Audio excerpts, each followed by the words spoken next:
Hi, I'm Danny Smith, and this is Top 10 Things You Should Know About Muslim Modesty. This is the list of 10. And then starting with this one, within Islam, there's a standard of modesty both for men as well as women.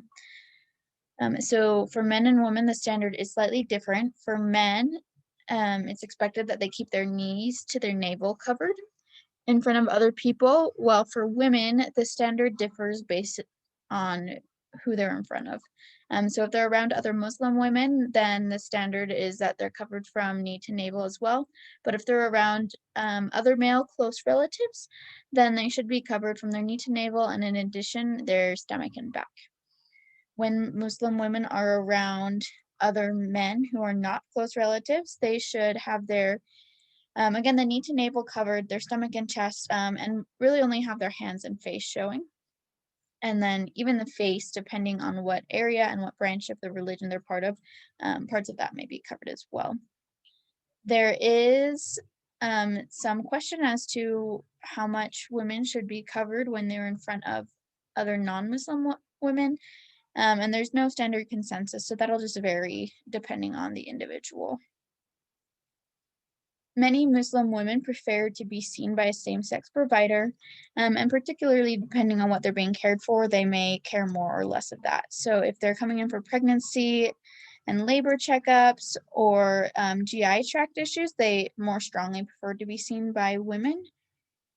But if they are coming in for emergency care or just getting a medical history taken, there is seen to be a less strong preference that way. There are several different types of head coverings that Muslim women wear. So generally the first thing that we in America think of is probably the hijab. But there's also several other types. One type is called the niqab. That's a veil in which only the eyes are visible. There's also the burqa, in which none of the face is visible. And in fact, there's a special grill for the woman to be able to see out, but no one can see her eyes.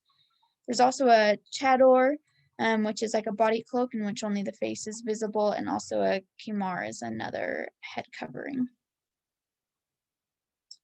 And then depending on which country you're in, there'll be different perceptions of what's proper for a woman to wear. So you can see that in Lebanon, there are more people who think it's okay for a woman to show all of her face and her hair. While on the other end of the spectrum, there's Pakistan and Saudi Arabia, which show many preferences for women being more covered with a burqa or niqab. And then in 2010, there was a French law that banned full face coverings, which included, among other things, burqas and niqabs.